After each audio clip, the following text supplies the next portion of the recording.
आपसे एक बात शेयर करनी थी। आपका कोई काका है जो आपका कॉन्टैक्ट नंबर और दुआ वाला एड्रेस बिना आपकी परमिशन के लोगों से शेयर कर रहा है। एक खातून है आमना, वो हमारे ऑफिस के एक प्रोजेक्ट पर काम करती थी। मैं उनको वहाँ से जानती हूँ, तकरीबन 5 साल हो गए। मैं अपनी कुछ फ्रेंड्स को दुआ करवा रही थी 2 साल पहले, तो आमना ने भी मेरे साथ दुआ कर ली, लेकिन उसने कोई इंटरेस्ट शो नहीं किया। इस साल जून में आमना के कुछ इश्यूज़ हुए, पर्सनल इश्यूज़ थे। उसने मेरे से दुआ का पूछा, मैंने गाइड कर दिया। वो बंदी दुआ से रिलेटेड जो मैं गाइड कर रही थी वो तो फॉलो नहीं कर रही थी, लेकिन वैसे अपने वज़ाइफ फिर भी करती जा रही थी। मैं खामोश रही, मैंने उससे बहस भी नहीं की और मेरा फिर आमना से कुछ अरसा कांटेक्ट भी नहीं हुआ। मीनवाइल आमना ने आपकी किसी और काकी को अप्रोच किया। उन्होंने भी शायद आमना को दुआ ही कराई, उसकी फिर भी तसल्ली नहीं हुई थी शायद। आज सुबह मुझे आमना ने कांटेक्ट किया और बताया कि वो आज दुआ सेशन में जाना चाहती हैं। मैं हैरान हुई कि इसको किसने बताया है दुआ सेशन का। मैंने डिटेल्स मांगी तो उसने बड़ा ढके छुपे अंदाज में बताया कि आपके किसी काके से उसका कांटेक्ट हुआ है। मुझे तो उस काके का उन्होंने नहीं बताया। उस काके ने आमना को आपका कांटेक्ट नंबर और दुआ वाला एड्रेस भी दिया है और कहा है कि आपके पास दुआ रूम में आ जाए। सर, ये बंदी तो वैसे ही बहुत अजीब सी है। मुझे दुख इस बात का हो रहा है कि ये कौन सा काका है जो आपका भी एहसास नहीं कर रहा, जो आपके लाख बार मना करने के बावजूद आपका फ़ोन नंबर या एड्रेस हर अननोन बंदे से शेयर कर रहा है। मुझे आज तक कोई भी ऐसा इंसान नहीं मिला इन 10 सालों में कि मैं दुआ के सिलसिले में आपसे उसे मिलवाऊं। खुद सबको दुआ करवा देती हूं, बता देती हूं, आगे दुआ करवाने वाले भी बहुत कम मिले। जो कोई मेरी बात फॉलो नहीं करता, मैं उसको कभी भी आपका बताती ही नहीं हूँ। ये लोग आपकी कदर भी नहीं जानते। मेरी दिली दुआ है अल्लाह आपकी हिफाजत करे। मैं क्या कर सकती हूँ, आपके लिए ढेर सारी दुआएं, लेकिन इस काके को मना करें। अब इस काके का तो मुझे भी पता नहीं है, लेकिन एक बात है कि मैं डरा नहीं रहा, लेकिन एक रिक्वेस्ट कर रहा हूँ। जो बात मैं इकबाल साहब आप लोगों को पहले कहते होते थे, मैं नहीं कहता था, मैं चुप रहता था। आज मैं भी कह रहा हूँ कि जो बात आपको एक बार कही जाए उसको मान लिया करें। दूसरी बार कही जाए तो फिर तो ज़रूर मान लिया करें। तीसरी बार की ना नौबत आने दें, और ना ही अगर नहीं मानी जाती तो गायब हो जाए सीन से। ठीक है? अपने आप को मुश्किल में ना डालें, दूसरों को भी मुश्किल में ना डालें। जैसे मैं मना करता हूँ कि यार मेरा इधर का एड्रेस या मेरे फ़ोन नंबर, वैसे तो मेरा फ़ोन नंबर हर वीडियो के एंड में है, तकरीबन जितनी वीडियोस हैं, लाइव नहीं दूसरी वीडियोस, कई इंटरव्यूज़ के अंदर है। मैं खुद कई फेसबुक के कमेंट्स में या कहीं लिख देता हूँ। कहते हो तो मैं शायद अब फिर वीडियो के ऊपर लिखवा दूंगा, क्योंकि कई लोगों का ख्याल होता है कि नहीं डॉक्टर साहब से ही दुआ करेंगे या उसके पास पहुँचे। लेकिन मैं बार बार इस चीज़ को चूँकि डिस्करेज करना चाहता हूँ कि जो असल मैसेज है उस पर आए। तो वो मैसेज अगर आप तक पहुँच गया तो पहले वो करें। वो डॉक्टर साहब आपको कुछ नहीं करके दे सकते। या कई लोगों का बहाना होता है कि डॉक्टर साहब हमें हमारी गलती बता देंगे। गलती नफ़रत है, हसद है, कीना है, बुग़्ज़ है, मनफी सोच है। आप उसको ठीक कर लें, अब वो दरगुजर को अपना लें, सोच मुस्बत कर लें, अल्लाह की खातिर अल्लाह की मखलूक को माफ़ कर दें, प्यार बन जाए, ये शिफा है। कई तरीक़ों से ये सारी बात बताने के बावजूद जब मैं आप लोगों को भी मना करता हूँ कि मेरा बताने से पहले मेरे से पूछ लिया करो, या उसको कहो कि यार यही मैसेज है, मेरे पास कोई नंबर नहीं, ना मुझे पता है, जो मर्ज़ी हो जाए। जिस तरह मैं एक छोटी सी बात है कि मैं आसिफ को सबके सामने कह रहा हूँ कि तुमने आसिफ रियाज को भी क्यों बताया, हालांकि आपस में दुआ के लोग हैं ये सारे और इकट्ठे काम भी करते हैं, लेकिन नहीं, ये अब सीक्रेट कीपिंग बहुत ज़्यादा ज़रूरी है। ठीक है? मुझे अगर 313 बंदे किसी जगह पेश करने थे, मेरे पास एक भी नहीं था। मैंने पेश किए, मैंने 313 से ज़्यादा पेश किए, एक भी नहीं था। कुछ क्राइटेरिया पे एक भी नहीं आ रहा। मैं क्या कर सकता था 20 साल में? तो आज आके जो मेरे पास था मैंने वो पेश किया। उन्होंने कहा बुढ़ा ऊँट तो असी रख दे ही नहीं, ठीक है, कुर्बानी नहीं लगती, ऐ साडा माल सानू ना दिओ। सानू अपना माल पेश करो। तो कहने का मकसद ये है कि ये भी बेअदबी या गुस्ताखी होती है, इसकी सज़ा सख्त होती जाएगी। जूँ जूँ आप पे बात खुलती जाएगी आपके लिए। मैं फिर तारीफ़ कर रहा हूँ कि मुझे अहमद शकील के ऊपर इतना प्यार आया वहाँ बैठे हुए, माशाल्लाह। उन्होंने पीछे ना पै जाओ, किसने वो जो कमेंट लिखा हुआ था जचा तुला था, ना बदतमीज़ी की हुई थी ना कोई आर्गूमेंट किया हुआ था। एक सीधे से तरीके से पूछा था कि भाई जी ये कहाँ लिखा हुआ, आपने कहाँ से पढ़ा है। वो बंदा भी दुआ करा रहा है, लेकिन मुझे पता है कि वो अपनी एक टुनकी में चला जाता है वो बंदा, जिस फेज़ में भी वो है। और स्पेशली जिस बंदे ने उसको सबसे पहले दुआ कराई थी, जब उसने उसको बाईपास कर दिया था और मेरे पास आया था तो मैंने प्यार से उसको चला दिया, तुम करो, लेकिन मुझे पता था ये ख़ता खाएगा।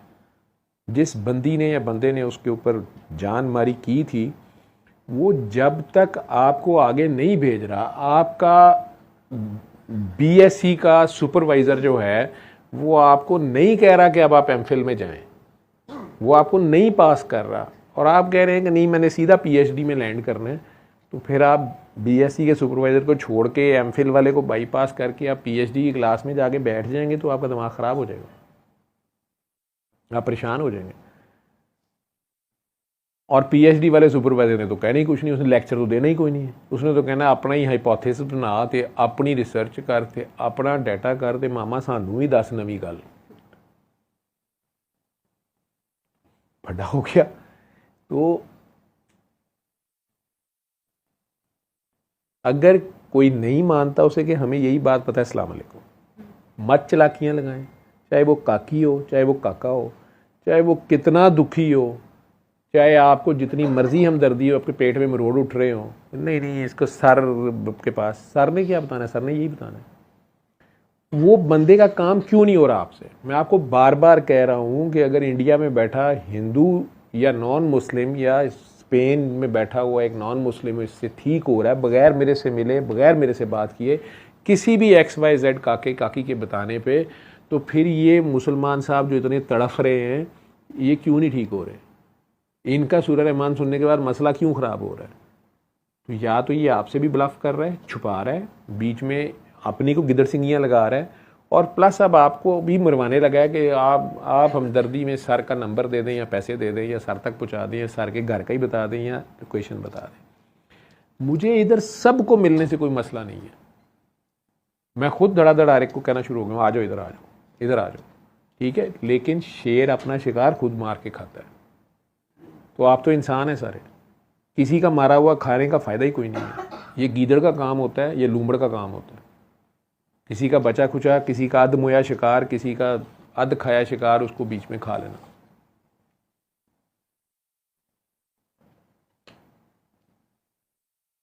यही बंदा या बंदी जिसकी वो बात कर रही हैं, ये बंदी अब इधर आती है, आप उसमें जिसने भी जो भी ये काम कर रहा है, आप उसको कहते हैं कि जी मेरा ना बताना, ठीक है।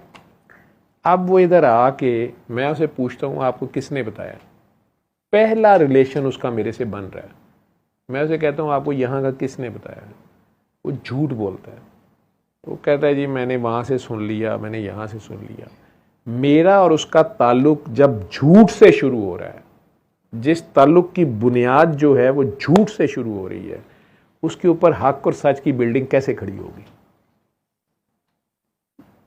वो आपकी हमदर्दी में या अपनी तरफ से अब थैंकफुल हो के मुझे ब्लफ कर रहा है, मैं ब्लफ हो गया हूँ, तो फिर मैं तो कोई उल्लू का पट्ठा निकला।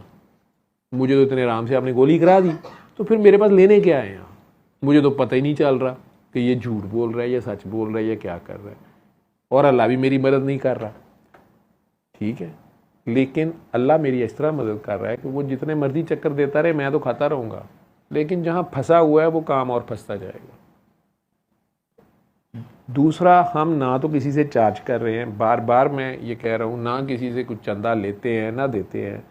तो फिर आप लोगों को अगर कोई मेरे नाम पे फ़ोन करता है कि जवेद साहब ने कहा है कि फ़लानी जगह सैलाब चैने लाख कल दो, या मैं लेके जाना मेरे अकाउंट से कल दो, या मेरे साथ की हमसाई में औरत मर रही है, उसको इतनी लाख के ऑपरेशन की ज़रूरत है, या ये तस्वीर देखें इस बच्चे का इंडिया से इलाज होना है, इसकी इतनी खौफनाक शक्ल हो गई है, इसकी इतने लाख की सर्जरी होगी, आप अपना अकाउंट खाली कर दें तो कर दें भाई। आप बहुत बड़े वली अल्लाह हैं। ये जो पैसों के नाम पे फ़कीरी है ना, ये ज़्यादा देर नहीं चलती होती। जब आप पैसे दिखाते हैं ना उसको और अपनी तरफ से शो करते हैं और उसके दिए हुए पैसे को इस तरह बेदरेगी से फेंकते हैं, तो वो बड़ी जल्दी ये ले लेता है आपसे। तो कहता है अब दे मेरे नाम पे, क्या देता है, ये तो मेरा दिया था।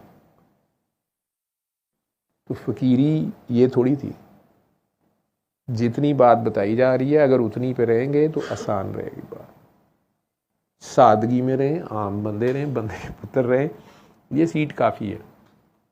ना अल्लाह बने, ठीक है, अल्लाह बनना छोड़ दें, अल्लाह पे छोड़ दें। अगले को भी यही मैसेज दें कि यार मैं भी उससे मांगता हूँ, तू भी उससे मांग ले। ये तरीका है, दैट्स इट। हमें इससे ज़्यादा नहीं आता। अगला आपको कहे आप बाबा जियों से बताएं, नहीं भाई मैं आसिफ रज़ा हूँ, नहीं आप जुवेद साहब हैं, उनसे कहें नहीं भाई मैं नहीं का, ठीक है, मैं जो बता रहा हूँ मैं डॉक्टर हूँ, ये इतनी दवाई बताई है, मर्जी है खानी है नहीं खानी। मैं बार बार आप लोगों को कह रहा हूँ। दूसरा, मेरे क्लिप्स में से या बाबा जी के क्लिप्स में से निकाल के जब आप लोग कैप्शंस लगाते हैं तो वो ज़रा ध्यान से लगाया करें, देख लिया करें क्या आपको वाकई उसमें से वो मैसेज मिला है। सिर्फ और सिर्फ इसलिए कि आपके लाइक्स ज़्यादा हों, वो लोग उसमें एक अजीबोगरीब तस्वीर या अजीबोगरीब कैप्शन देख के, या अंदर वो बात ही नहीं है और बात कुछ और करके कर रहे हैं, तो ये बाकी आम दुनिया जो है वो तो फिर इसका बिल्कुल हलड़ मचा देगी।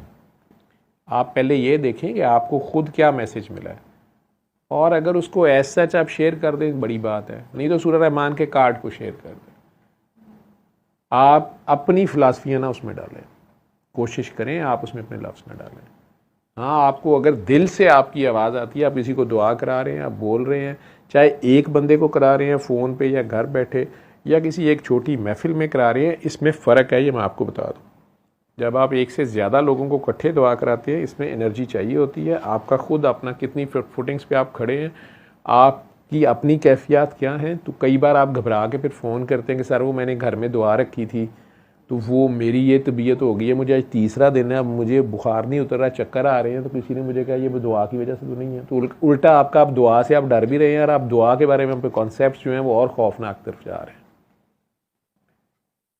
अगर आप, कुछ लोग हैं जो इज्तिमाई काम कर सकते हैं या बड़े लोगों को इकट्ठा दुआ करा सकते हैं, ठीक है, कुछ लोग हैं जो इंडिविजुअल्स को कराने में ही बेहतर हैं और वो ठीक कर रहे होते हैं। देखा देखी करने की ज़रूरत नहीं है, ना स्कोर बोर्ड का चक्कर है। एक फीस बिल्ला जैसे काम है, आप कर रहे हैं, प्यार है, बेगरज सा प्यार है, वो आप बांट रहे हैं, बता सकते हैं, ठीक है। और इसमें जितनी जल्दी आप बेगरज हो रहे, आपके अपने मसले ही नहीं ख़त्म हो रहे, आपकी अपनी डिमांड ही नहीं ख़त्म हो रही, आप कि अपने घर के मसले नहीं ख़त्म हो रहे। मसले तो नहीं ख़त्म होने फिर आप जब तक बात नहीं समझेंगे। और उसमें जब भी आप बातें चलाएंगे, इधर सर के पास गए, उधर एक दरबार पे जाके धमाले लगानी शुरू कर दी, उधर मन्नत मान ली, एक उधर से सेब उठा लाए, एक उधर जाके मन्नत मान ली, आप फंस जाएंगे। क्योंकि खुदा हर जगह एक है, मैसेज एक दिया गया आपको उसके दर पे पेश होने का। आप चलाकियाँ और फार्मूले और गुड्डर सिंगियाँ ढूंढ रहे हैं अपनी मर्जी के रिजल्ट्स के। ना उसने आज तक किसी की मानी है, ना मानता होता है। आखिर में उसने करनी करानी अपनी होती है। ये कई तरीक़ों से बात कही है, पता नहीं क्यों नहीं समझा पाया मैं या क्यों मसला हुआ। बहरहाल आप लोगों के कोई सवालात हैं, मैं इस मैसेज का तो यही कहूँगा कि जिस ताल्लुक़ को झूठ से शुरू किया जाएगा, फ्रॉड से शुरू किया जाएगा, मुझे भी धोखा दे के किया जाएगा, मेरे साथ भी झूठ को बोल के कहा जाएगा मुझे फ़लाने नहीं भेजा, फ़लाने भेजा, या मैं खुद ही आ गई हूँ। तो आप जिस ताल्लुक़ को स्टार्ट ही गलत से कर रहे हैं, आप उसमें से पॉजिटिव रिजल्ट्स कैसे सोच रहे हैं कि निकलेंगे। जी